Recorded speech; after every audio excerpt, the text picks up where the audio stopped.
Howdy, folks. Let's get into the final part, part C, on the love and gratitude compass. You've got to see the love. Now, let's try a thought experiment.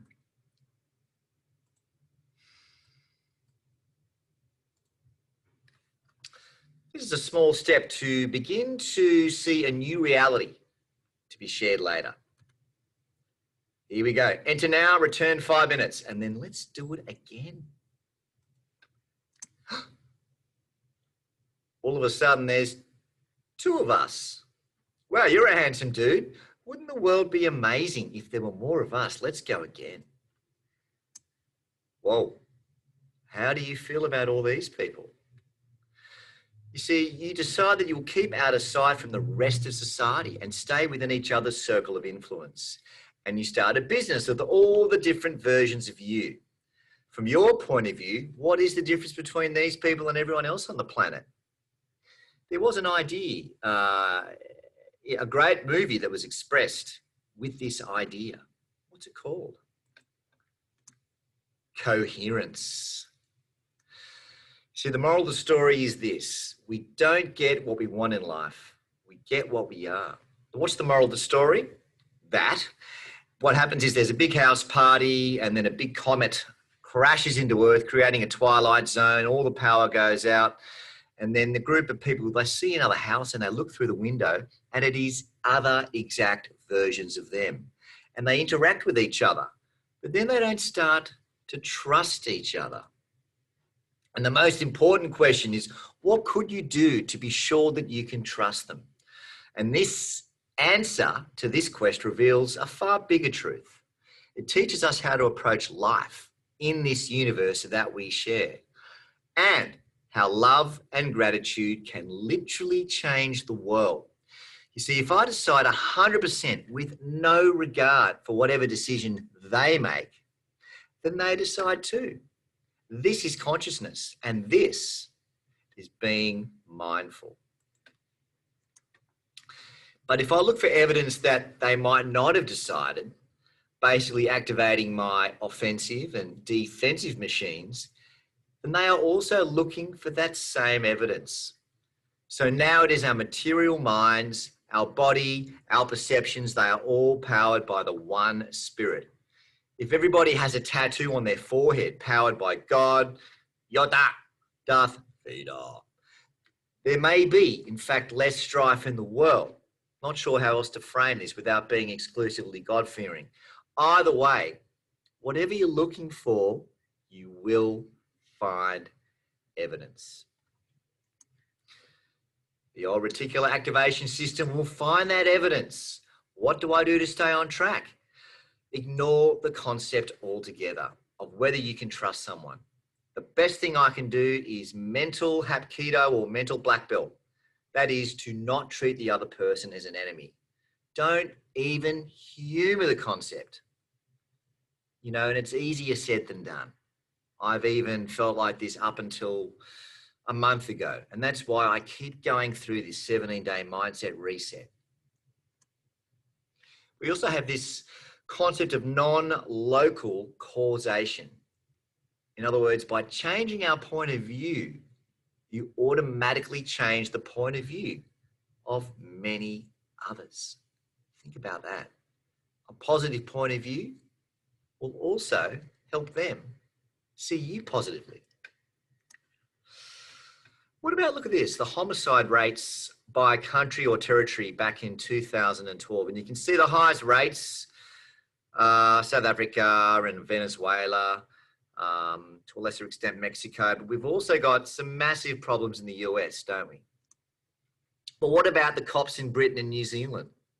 Both, well, the Brits have got 60 million, Kiwi land obviously only a couple of million, but the fact is, in not having guns, it's like, well, what would an alpha male say about this? Why don't the police carry better automatic weapons than people who rob the bank with the protective armor and auto weapons? The answer is the concept of escalation. If police do, then imagine what weapons bank robbers will possess, something even bigger and worse. In the US, bar fights end up going from fists to guns, whereas Australia, the fight starts at fists and broken bottles.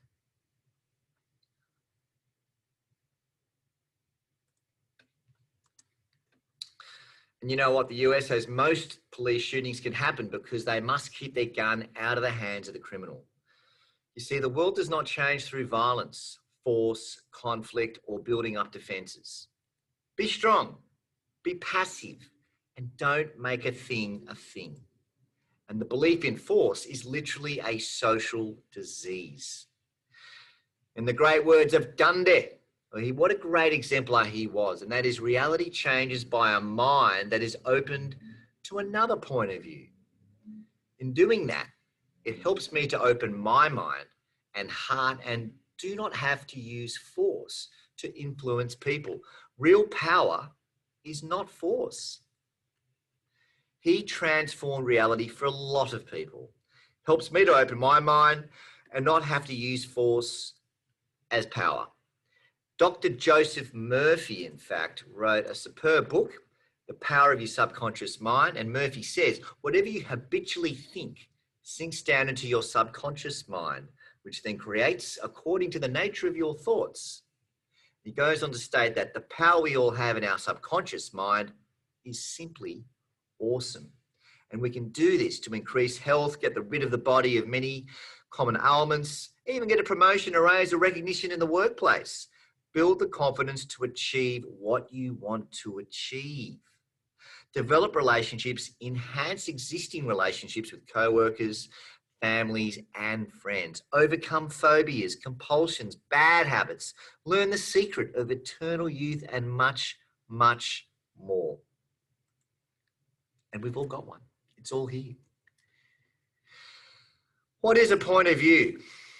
It is a particular attitude or way of considering a matter, and forming a point of view really is a creative action, and these actions are based on previous layers of beliefs about reality.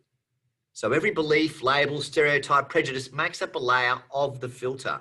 And when you are identified with your material mind, this filters out everything that is not a match. So what is a point of view? Each of these beliefs were created by you. Some passively, some in times of great overwhelm and confusion. Some when you experienced great personal loss. I certainly was feeling that when I finished my job for, 17 years and 10 years as a student, feeling very empty about the world back then. But the next day, the world was amazing and gets better with every day. When we are not looking through these layers, when is that? That is when we are in authentic service. That is, we are in service and when we are feeling the love and gratitude, okay? That way you can see another picture and you are not at the effect of the material mind. So how do the 6 faculties of the mind respond whilst in love and gratitude versus when in offensive or defensive mode? Reason. What will reason tell us? Whatever happened in the past, circular thinking, probably have 2 mental machines fighting each other. And an unrealistic third perception means we are going to stay in our comfort zone and try and get a result. What does that result in? Guaranteed failure. What about memory? You're looking at conclusions. Reapproach with a question instead. Gain new data. This is more helpful and create a new future instead of a conclusion. That's self-fulfilling prophecy. Perception. We knee-jerk. You see what you see. Do you see Bart Simpson, 2 faces, a vase? There are different perspectives. Will. If I identify with my mental models, I might go offensive and get in a fight. Intuition.